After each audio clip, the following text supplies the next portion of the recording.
যাচ্ছে। অতএব কোন হুজুর কোন আলেম কি বললো, তারা বাহির থেকে কোনো কথা বলে না, তারা কোরআন থেকে কথা বলে, হাদিস থেকে কথা বলে। এই কথার বিরোধিতা আপনি করবেন, তাহলে জনগণ, বাংলাদেশের জনগণ এটা কখনো মেনে নিতে পারবে না। এই জন্য আল্লাহ তাআলা কোরআনুল কারীমের ভিতরে বলেছেন, ইয়া আইয়ুহাল্লাযীনা আমানুত্তাকুল্লাহ, হে ইমানদাররা, আল্লাহ তাআলাকে ভয় করো। ভয় করার মতো ভয় করো। যদি তুমি আল্লাহ তাআলাকে ভয় করতে পারো রে বান্দা, যত পাপই তুমি করো না কেন, আল্লাহ তাআলা পাহাড় সমান পাপ যদি তুমি করে থাকো, আল্লাহ তাআলা আসমান সমান ক্ষমা নিয়ে তোমার সামনে দাঁড়িয়ে যাবে। মিশকাত শরীফের হাদিস, বানানো কোনো কথা নয়, বানানো কথা নয়, মিশকাত শরীফের হাদিস। বলবো চলবে না? চলবে। হ্যাঁ, মিশকাত শরীফের হাদিস। বিশ্বনবী সাল্লাল্লাহু আলাইহি ওয়াসাল্লাম বলেন, বনি ইসরাইলের ভিতরে এক আল্লাহর বান্দা জীবনে এমন কোনো পাপ নেই যে করেনি। সব পাপের ভিতরে নিমজ্জিত, সব সময় পাপের কাজ করত। এমন কোনো পাপ নেই আল্লাহর বান্দা করেনি। এখন জীবনের শেষ সময়ে এসে রবের কথা স্মরণ হয়ে গেছে, আহারে কবর আমি কি নিয়ে যাব, আর ওই কবর গেলে রবের সামনে আমি কি নিয়ে দাঁড়াবো, আহারে রব কি আমাকে মাফ করবে? রবের আযাবের ভয়ের কথা মনে পড়ে গেছে। আহারে জীবনের শেষ বয়সে এসে ওই আল্লাহর বান্দার রবের কথা স্মরণ হয়ে গেছে, আল্লাহ তাআলার আযাবের কথা স্মরণ হয়ে গেছে। এমন সময় তার সন্তানদেরকে ডেকে ডেকে বলতেছেন, ও আমার কলিজার টুকরা সন্তানেরা রে, তোমরা কে কোথায় আছো রে, তাড়াতাড়ি আমার কাছে চলে আসো। সন্তানেরা চলে আসলো। সন্তানেরা চলে আসার পরে ওই সন্তানদেরকে ডেকে ডেকে বলতেছেন, ও আমার কলিজার টুকরা সন্তানেরা, আমি তো আমার জীবনটা পুরোটাই পাপের ভিতরে কাটাইয়া দিয়েছি, রবের ইবাদত আমি কিছুই করতে পারিনি। আহারে কাল কিয়ামতের ময়দানে কি নিয়ে আমি রবের সামনে দাঁড়াবো? চোখ থেকে পানি ঝরাচ্ছে। এমন সময় সন্তানদেরকে ডেকে ডেকে ওসিয়ত করতে থাকলেন, সন্তানেরা, আমি যখন মারা যাব, মারা যাওয়ার পরে আমার লাশটাকে তোমরা কবরে দাফন করবে না, আমার লাশটাকে কবরে দাফন করবে না, আমার লাশটাকে তোমরা কবর দিবা না, আমার লাশটাকে তোমরা আগুনের ভিতরে ফালাইয়া ছাই করে দিবা। ছাই করে দেওয়ার পরে এক ভাগ ছাই সাগরের ভিতরে উড়াইয়া ফেলে দিবা, আর এক ভাগ ছাই বাতাসের ভিতরে উড়াইয়া দিবা। কিছুদিন পর আল্লাহর গোলাম মারা গেলেন। মারা যাওয়ার পরে তার সন্তানেরা বাবার ওসিয়ত অনুযায়ী বাবার লাশটাকে নিয়ে তারা আগুনের ভিতরে জ্বালাইয়া দিলেন। আগুনের ভিতরে জ্বালানোর পরে ছাইগুলোকে দুই ভাগ করলেন, এক ভাগ ছাই বাতাসের ভিতরে উড়াইয়া দিলেন, আর এক ভাগ ছাই আগুনের ভিতরে ফালাইয়া পানির ভিতরে ফালাইয়া দিলেন। পানির ভিতরে যখন ফালাইয়া দিলেন, ফালানোর পরে আল্লাহ তাআলা ওই আগুনকে বাতাসকে ডাক দিয়ে বলতেছে, বাতাস, আমার বান্দা যে ছাইগুলো তোমার ভিতরে উড়াইয়া দিয়েছে রে, এই ছাইগুলোকে তোমরা একত্রিত করো। বাতাস কাটার কথা শুনে কার? জোরে বলেন, বাতাস কথা শুনে কার? বাতাস হুকুম পাওয়ার সঙ্গে সঙ্গে সমস্ত ছাইগুলোকে একত্রিত করলেন। আবার আল্লাহ তাআলা সাগরকে ডাক দিয়ে বললেন, সাগর রে, আমার বান্দার ছাইগুলোকে ভাসাইয়া নিয়ে যাইও না, আমার বান্দার ছাইগুলোকে তোমরা একত্রিত করো। ছাইগুলোকে একত্রিত করা হলো। ওই বাতাসের ছাই এবং সাগরের ছাই একত্রিত করার পরে আল্লাহ তাআলা বান্দাকে পূর্ণ একটা মানুষের রূপ দান করলেন। জোরে সুবহানাল্লাহ। ফেরেশতারা ডাক দিয়ে বলে, হে আল্লাহ তাআলা, আমাদেরকে একটু সুযোগ দিন গো আল্লাহ, আমরা একটু বান্দাকে জিজ্ঞেস করে দেখি, বান্দা কি এমন কাজ করেছে, পাপের কাজ করেছে, যার কারণে বান্দা এইরকম ভাবে নিজেকে শাস্তি দিল। আল্লাহ তাআলা ডাক দিয়ে বলে, ফেরেশতারা, তোমরা চুপ করে থাকো রে, বান্দাকে আমি নিজেই রব জিজ্ঞেস করব। বান্দা জীবিত হওয়ার পরে রব ডেকে ডেকে বলে, বান্দা রে, দুনিয়ার বুকে কি এমন পাপের কাজ করেছো, যার কারণে আজকে তুমি নিজেকে এইভাবে ধ্বংস করে দিলে? নিজেকে আগুন দিয়ে পোড়ানোর পরে ছাইগুলোকে আবার দুই ভাগ করে বাতাসে আর সাগরে ভাসাইয়া দিলে। আল্লাহর বান্দা চোখের পানি ফেলে, ঠোঁট কাঁপতেছে, শরীর থরথর করে কাঁপতেছে, চোখের পানি ফেলে রবকে ডেকে ডেকে বলে, মালিক, এই দুনিয়ার কেউ জানে না গো, কোন অন্ধকারের ভিতরে কোন পাপ করেছি, আলোতে কোন পাপ করেছি, দিনের ভিতরে কোন পাপ করেছি, অন্ধকারে কোন পাপ করেছি, রুমের ভিতরে কি পাপ করেছি, বাহিরে কি পাপ করেছি, মুখ দিয়ে কোন পাপ করেছি, চোখ দিয়ে দেখে দেখে খারাপ জিনিস দেখে দেখে কি পাপ করেছি, দুই হাত দিয়ে ধরে ধরে মানুষের কত অন্যায় করেছি, কি পাপ করেছি। আল্লাহ, এই দুনিয়ার কেউ না জানলেও সব কিছু তুমি জানো, তুমি তো অন্তর্জামী, তোমাকে তো জিজ্ঞেস করা কোনো প্রয়োজন নেই।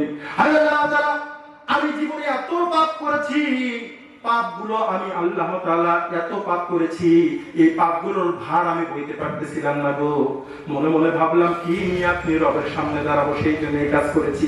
আল্লাহ তাআলা আজকে আপনি আমাকে মাফ করে দেন। বিশ্বনবী সাল্লাল্লাহু আলাইহি ওয়াসাল্লাম বলেন, ওই পাপী লোকটাকেও পাপ করার পরেও আল্লাহ তাআলা ফেরেশতাদেরকে ডাক দিয়ে বলেন, ফেরেশতারা রে, আমার বান্দার দিকে তাকাইয়া দেখো রে, তাকাইয়া দেখো, চোখ থেকে যে টপ টপ করে পানি পড়ে, ওই পানি কি সাক্ষী দেয়? আমার বান্দার অন্তরের ভিতরে অন্তর কাঁপতেছে, শরীর কাঁপতেছে, কি সাক্ষী দেয়? তোমরা তাকাইয়া দেখো। আল্লাহ তাআলা ডাক দিয়ে বলেন, ফেরেশতারা রে, আমার বান্দা যখন জীবনের শেষ বয়সে এসে আমি রবের ভয়ে আমার সামনে দাঁড়ানো লাগবে, এই ভয়টা অন্তরে এনে আমার বান্দা যখন তওবা করেছে, আমি আল্লাহ তাআলা বান্দার ভয়টাকে এত পছন্দ করে নিয়েছি রে ফেরেশতা, বান্দার জিন্দেগীর গুনাহগুলো আমি আল্লাহ তাআলা মাফ করে দিয়ে বান্দাকে জান্নাতি হিসেবে কবুল করলাম। জোরে বলি সুবহানাল্লাহ। ইয়া ইলাহি তু মেরা মাহবুব হ্যায়, ইয়া ইলাহি তু मेरा माशूक है, या इलाही तू मेरा सत्तार है, या इलाही तू मेरा गफ्फार है, तू ही अल्लाह जमीलुल्लाह जहादार, बहर हाले तू ही हमारा निवादार। ज़रूर अल्लाहु अकबर। জোরে বলি একটু কালেমা পড়ে, লা ইলাহা ইল্লাল্লাহ, লা ইলাহা, একটু জোরে বলে, লা ইলাহা ইল্লাল্লাহ। যার দিলে আছে আল্লাহর ভয়, যার মনে আছে আল্লাহর ভয়, আল্লাহ আল্লাহ সব সময়, আহার নিদ্রা ভালো লাগে না, এই দুনিয়া ভালো লাগে না, ভালো লাগে শুধু এক আল্লাহ, লা ইলাহা ইল্লাল্লাহ। জোরে লা ইলাহা ইল্লাল্লাহ, লা ইলাহা ইল্লাল্লাহ, লা ইলাহা ইল্লাল্লাহ মুহাম্মাদুর রাসূলুল্লাহ সাল্লাল্লাহু আলাইহি ওয়াসাল্লাম। আহারে, সামনের দেশটাকে আমরা কোরআন দিয়ে সাজাইতে চাই। যে ভুল আমরা অতীতে করেছি, সেই ভুল আমরা আর করতে চাই না। সময়, কাজের সময় মিষ্টি মিষ্টি কথা বলবে, কাজের সময় হজে চলে যাবে, তাসবিহ হাতে করে নিয়ে, মাথায় পট্টি বেঁধে, চোখে পানি নিয়ে আপনাদের আমার সামনে অভিনয় করে করে তারা দায় সারবে। জরুরি ঠিক কিনা? অভিনয় করে করে দায় সারবে, অভিনয় করে দায় সারার পরে, ক্ষমতায় আসার পরে মাথার পট্টিও আর থাকবে না, হাতের তাসবিহ আর থাকবে না, ছিল ফেরেশতা হয়ে যাবে শয়তান। জরুরি ঠিক কিনা? ছিল ফেরেশতা হয়ে যাবে কি? শয়তান। ওদের অভিনয় আমরা অনেক দেখেছি, আমরা আর অভিনয় দেখতে চাই না। আমরা একের পর এক 52 থেকে 55 বছরের দেশ স্বাধীন হয়েছে, আমরা এই দেশে সুফল কিছু পাইনি। যেই দেশের ক্ষমতা এসেছে তার নিজের আখের তারা নিজে গুছিয়ে নিয়েছে। জরুরি ঠিক কিনা? সামনের দেশ হবে আলেম ওলামার দেশ, সামনের দেশ হবে কোরআনের দেশ। জরুরি ঠিক কিনা? এই জন্য বলি, নৌকায় আর ধানের শীষ, দুই সাপের কি বিষ, নৌকায় আর ধানের শীষ, দুই সাপের কি বিষ, এর সাথে মিলে মিশে ইসলামের ভাবনা ভাবিস, বোকামি সারায় যে কিছুই না, ওরা যে একই পাখির দুই ডানা, ওরা যে একই পাখির দুই ডানা। জমা ঠিক কিনা? আমার সাথে বলেন, নৌকা আর ধানের শীষ, দুই সাপের কি বিষ, নৌকা আর ধানের শীষ, দুই সাপের কি বিষ, এর সাথে মিলে মিশে ইসলামের ভাবনা ভাবিস, বোকামি ছাড়ায় যে কিছুই না, ওরা যে একই পাখি দুই ডানা, ওরা যে একই পাখির দুই ডানা। মারহাবা। ওরা ছিল মূর্তি পূজক, কারা মূর্তির পাহারাদার। ওরা ছিল দুর্নীতিবাজ, ওরা খুনের সর্দার। ওরা ছিল মূর্তি পূজক, কারা মূর্তির পাহারাদার। ওরা ছিল দুর্নীতিবাজ, ওরা খুনের সর্দার। ওদের কোনো তফাৎ তো নাই, একই ভাতে পোষা বিলাই। আমেরিকা ভারত ওদের ঠিকানা। ওরা যে একই পাখির দুই ডানা। ওরা যে একই পাখির দুই ডানা। জোর ঠিক কিনা? কম্বল চুরির গুণা লইয়া কেউ বা জোরাত কাটায়। গমের বস্তায় শিক্ষা দিয়া কেউ বা বগল বাজায়। জোর ঠিক কিনা?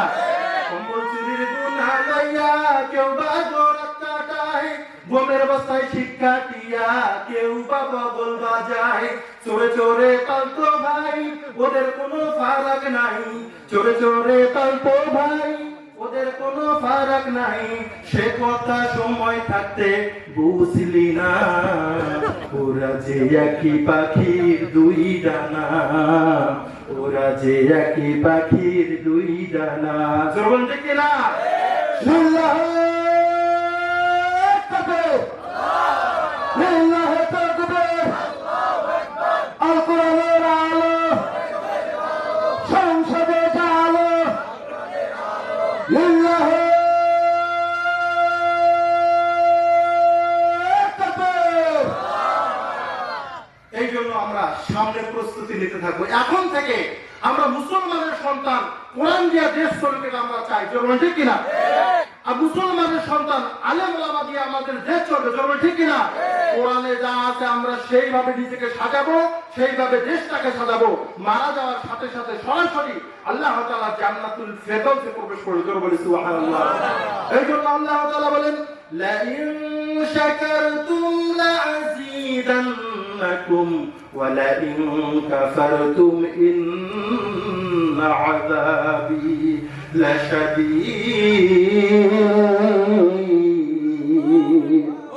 আমার আল্লাহ তাআলা ডেকে বলেন, এই দুনিয়ার সমস্ত মানুষদেরকে আল্লাহ তাআলা ডেকে বলতেছেন, বান্দারা রে, আমি আল্লাহ তাআলার নিয়ামত পাওয়ার পরে এই নিয়ামতটাকে যদি তুমি কাজে লাগাও, যদি শুকরিয়া আদায় করো, যে নিয়ামতটুকু তুমি পেয়েছো, আমি আল্লাহ তাআলার তোমার নিয়ামতগুলো আরো বেশি বেশি করে বাড়াইয়া দিতে থাকবো। জোরে বলি সুবহানাল্লাহ। আর যদি আমি আল্লাহ তাআলার নিয়ামত পাওয়ার পরে এই নিয়ামতটাকে যদি তুমি কাজে না লাগাও, এই নিয়ামতটাকে যদি তুমি কাজে না লাগাইয়ে আমি রবের শুকরিয়া আদায় না করে যদি তুমি নাফরমানি করো, তুমি যদি আমি আল্লাহ তাআলার বিপক্ষে চলে যাও, আমি আল্লাহ তাআলা তোমার কাছ থেকে তোমার নিয়ামতটুকু শুধু কেড়ে নিয়ে শান্ত হব না, ওই নিয়ামত কেড়ে নেওয়ার পরে ইন্না আযাবি লাশাদীদ, তোমাকে আমি রব কঠিন বিপদের ভিতরে নিপতিত করব। জোরে বলি নাউযুবিল্লাহ। পয়গম্বর মুসা আলাইহিস সালাতু ওয়াস সালাম, নাম শুনছেন আপনারা? চেনেন আপনারা? নাম শুনছেন তো নাকি? একটু কথা বলেন। তাহলে নিয়ামতের শুকরিয়া আদায় করবো। হুকুম কার? জোরে বলেন, হুকুম কার? ক্ষমতাও তো একটা নিয়ামত। জোরে বলেন ঠিক কিনা? তো ক্ষমতা পাওয়ার পরেও নিজেকে প্রভু বলে মানা যাবে না। এই জন্য আল্লাহ তাআলা পয়গম্বর মুসা আলাইহিস সালাতু ওয়াস সালামের কথা কিতাবের ভিতরে এসেছেন। পয়গম্বর মুসা আলাইহিস সালাতু ওয়াস সালাম, পয়গম্বর মুসা আলাইহিস সালাতু ওয়াস সালাম রাস্তা দিয়ে রওনা দিয়েছেন। রাস্তা দিয়ে যখন আল্লাহ তাআলার সঙ্গে তুর পাহাড়ে যখন কথা বলার জন্য যাচ্ছেন, পয়গম্বর মুসা রাস্তা দিয়ে রওনা দিয়েছেন। এমন সময় এক আল্লাহর বান্দা ডাক দিয়ে বলেন, পয়গম্বর কোথায় যান গো পয়গম্বর? লোকটা দেখে দেখে বলেন, পয়গম্বর মনে হচ্ছে আল্লাহ তাআলার সঙ্গে কথোপকথনের জন্য আপনি চলে যাচ্ছেন। পয়গম্বর আল্লাহ তাআলার কাছে জিজ্ঞেস করবেন গো, আমি একটা আল্লাহ তাআলার কাছে প্রশ্ন করব। আল্লাহ তাআলাকে জিজ্ঞেস করবেন, আমি আল্লাহ তাআলা আমাকে এত অর্থ সম্পদ দান করেছেন, এত নিয়ামত দান করেছেন, যে অর্থ সম্পদের কারণে আমি তো অর্থ সম্পদগুলো সঠিকভাবে আমি অর্থ সম্পদের পালন করতে পারতেছি না। এই নিয়ামত যা আল্লাহ তাআলা আমাকে দিয়েছেন, এই অর্থ সম্পদের ভারে তো আমি অসুস্থ হয়ে গেছি, ঠিকভাবে আল্লাহ তাআলার ইবাদত করতে পারি না। পয়গম্বর আল্লাহ তাআলার কাছে গিয়ে জিজ্ঞেস করবেন গো, কি কাজ করলে আমার সম্পদ কমে যাবে? মানুষ সম্পদ বাড়াইতে চায় না কমাইতে চায়? জোরে বলেন। কি করে আল্লাহর বান্দা কি বললো? কি কাজ করলে আমার সম্পদ কমে যাবে, আপনি আল্লাহর কাছে গিয়ে জিজ্ঞেস করবেন। কি জিজ্ঞেস করবেন? যে আমার সম্পদ কিভাবে কমে যাবে। আল্লাহ পয়গম্বর মুসা আলাইহিস সালাতু ওয়াস সালাম রাস্তা দিয়ে রওনা দিয়েছেন। যাইতে যাইতে যাইতে যাইতে আবার এক আল্লাহর বান্দার সঙ্গে দেখা। দেখে দেখে বলতেছেন, পয়গম্বর আল্লাহ তাআলার কাছে যাবেন, আমার একটা কথা রবকে জিজ্ঞেস করবেন, রব আমাকে এত কষ্টে কেন রেখেছেন? পয়গম্বর গো, আমি এত গরিব, গরিবী হালতে আমি ঠিকভাবে তিন মুঠো খেতে পারি না, আমার থাকার তেমন কোনো ভালো কোনো বাসস্থান নেই, শরীরের ভিতরে ভালো কোনো পোশাক নেই গো পয়গম্বর। রবকে জিজ্ঞেস করবেন কি কাজ করলে আল্লাহ তাআলা আমাকে সচ্ছলতা ফিরে দেবে, কি কাজ করলে আমি সম্পদশালী হয়ে যাব। পয়গম্বর আবার রওনা দিলেন। যাইতে যাইতে যাইতে যাইতে আবার সামনে একজনের সঙ্গে দেখা। দেখতে মানুষের মতো, কিন্তু শরীরে হাতও নেই পাও নেই, শুধু বডিটা পড়ে আছে। পয়গম্বরকে ডেকে ডেকে বলেন, পয়গম্বর আল্লাহ তাআলার সঙ্গে দেখা করতে যাবেন গো পয়গম্বর। আল্লাহ তাআলাকে জিজ্ঞেস করবেন, আমি আমি আমার মতো বান্দাকে আল্লাহ তাআলা কেন দুনিয়ার বুকে বানাইছেন? আমার তো হাতও নেই পাও নেই, আমি তো দুনিয়ায় কোনো কাজ করতে পারি না, তাহলে আমাকে আল্লাহ তাআলা কেন সৃষ্টি করেছেন? আল্লাহকে কি জিজ্ঞেস করবেন। পয়গম্বর মুসা আলাইহিস সালাতু ওয়াস সালাম তুর পাহাড়ে রওনা দিলেন। আল্লাহর সাথে কথোপকথন করে ফিরে আসার সময়, ফিরে আসতেছেন, আসার সময় ওই যে প্রথম ব্যক্তি বলেছিল পয়গম্বর আল্লাহকে জিজ্ঞেস করবেন কি কাজ করলে আমার সম্পদ কমে যাবে, ওই লোকের সঙ্গে দেখা। লোকটা দেখে দেখে বলতেছেন, পয়গম্বর আমার কথাকে আল্লাহকে জিজ্ঞেস করেছিলেন কি কাজ করলে আল্লাহ তাআলা আমার সম্পদ কমাইয়া দেবে, আপনি কি জিজ্ঞেস করেছিলেন? পয়গম্বর মুসা আলাইহিস সালাতু ওয়াস সালাম ডাক দিয়া বলে, ভাই রে, আল্লাহ তাআলা বলেছেন আজ থেকে তুমি আল্লাহ তাআলার শুকরিয়া আদায় করা বাদ দিয়ে দাও, এমনিতেই তোমার সম্পদ কমে যাবে। আজ থেকে আল্লাহর শুকরিয়া কি করো? আদায় করা বাদ দিয়ে দাও, তোমার সম্পদ এমনিতেই কমে যাবে। লোকটা বলতেছেন, পয়গম্বর আমার সম্পদের প্রয়োজন নেই গো, আমার সম্পদ থাক বা না থাক তাতে আমার কোনো যায় আসে না, কিন্তু যে রব আমাকে এত সুন্দর চক্ষু দান করেছেন, এত সুন্দর হাত পা দান করেছেন, সেই রবের শুকরিয়া আমি কোশ্চেন কালেও থাকতে পারবো না। জোরে বলি সুবহানাল্লাহ। আবার রওনা দিয়েছেন। যাইতে যাইতে যাইতে যাইতে ওই যে লোকটার সঙ্গে, গরিব লোকটার সঙ্গে দেখা। জিজ্ঞেস করলো, পয়গম্বর আল্লাহ তাআলাকে জিজ্ঞেস করেছিলেন নাকি আমার গরিবী হালত কিভাবে চলে যাবে? পয়গম্বর দেখে বলেন, ভাই রে, তুমি আল্লাহ তাআলার বেশি বেশি শুকরিয়া আদায় করো। তুমি যে অবস্থাতে আছো এই অবস্থাতে আল্লাহ তাআলার বেশি বেশি শুকরিয়া আদায় করো, তাহলে আল্লাহ তাআলা তোমার এই গরিবী হালতকে কাটাইয়া দিয়ে সচ্ছলতা ফিরে দেবে। সুবহানাল্লাহ। লোকটা ডেকে ডেকে বলতেছে, পয়গম্বর সারা জীবন আল্লাহ তাআলার শুকরিয়া আদায় করছি, ওই আল্লাহ তাআলা তো আমাকে সচ্ছলতা ফিরে দিচ্ছে না, আপনি আবারও আমাকে শুকরিয়া আদায় করার কথা বলতেছেন। যেমন অনেক সমাজের ভিতরে আছে না নাই, আপনি গিয়ে জিজ্ঞেস করবেন, ভাই আপনি কেমন আছেন? হাসি মুখে তো কথা বলবেই না, মুখটা ভার করে দিয়ে চোখটা ভাঁজ করে বলবে ভালো নেই, আল্লাহ আমাকে ভালো রাখেনি। আরে তুমি যে ভালো আছো তার চেয়ে কত মানুষ হাসপাতালের ভিতরে অসুস্থ আছে, ঠিক কিনা? কিন্তু ওর ভিতর থেকে শুকরিয়া বাহির হয় না। ওই লোকটা বলল, পয়গম্বর এত কষ্টে আছি, তারপরও কি আমাকে শুকরিয়া আদায় করতে হবে? রবের শুকরিয়া আমি কেন আদায় করবো? রব কি আমাকে চোখে দেখে না? রব তো চাইলেই আমাকে সচ্ছলতা ফিরে দিতে পারে, রবের শুকরিয়া আমি কেন আদায় করব? এই লোকটা এই কথা বলার সঙ্গে সঙ্গে কিতাবের ভিতরে এসেছেন, সঙ্গে সঙ্গে একটা বাতাস এসে ওই লোকটার একটা কুড়ে ঘর ছিল, কুড়ে ঘরটা পর্যন্ত উড়ে নিয়ে গেছে।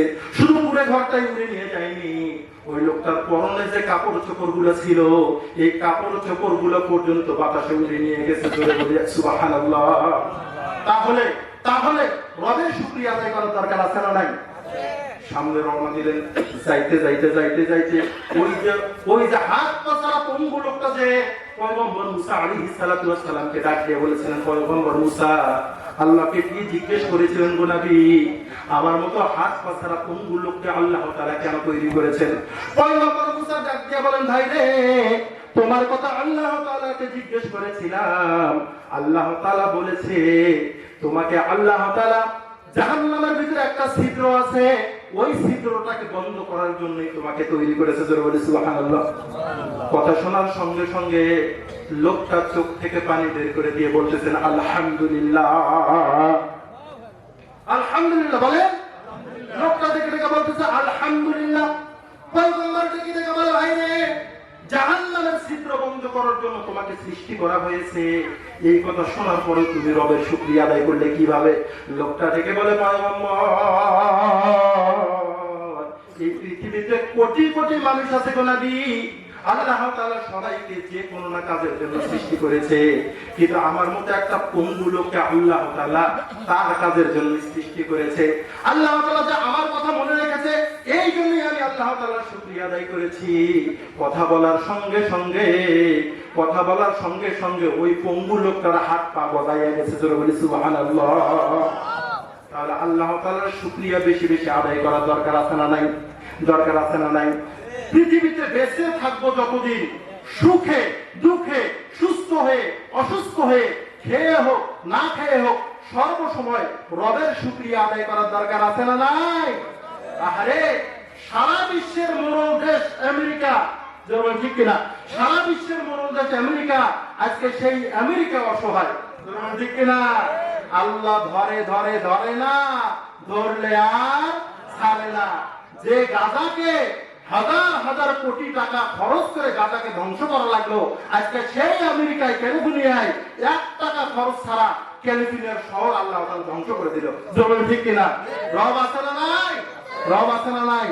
কিয়ামত পর্যন্ত, আজ থেকে কিয়ামত পর্যন্ত রবের বিরোধিতা করবে যারা, রবের সাথে যারা বিদ্রোহ করবে, যারা রবকে নিজে ক্ষমতা পাওয়ার পরে নিজেকে রব বলে দাবি করবে, কিয়ামত পর্যন্ত তাদের পরিণতি ফিরাউনের মতো, তাদের পরিণতি নমরুদের মতো হবে। জোর বলে ঠিক কিনা?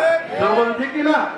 আল্লাহ তাআলা আমাদেরকে এই কথাগুলো বুঝে যতগুলো কথা বলেছি, এই কথাগুলো আল্লাহ তাআলা আমাদের প্রত্যেকই আমল করার মতো তৌফিক দান করুক। সকলে বলে আল্লাহুম্মা আমিন।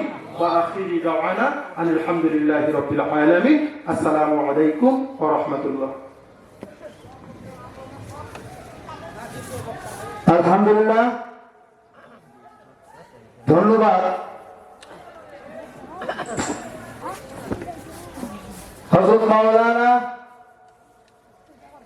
হাফিজুর রহমান হাফিজ সাহেবকে তার বলিষ্ঠ কণ্ঠদ্বারা কোরআন ও হাদিস থেকে খুব মূল্যবান আলোচনা করলেন। এই জন্য আমরা আল্লাহর দরবারে শুকরিয়া আদায় করছি। আলহামদুলিল্লাহ।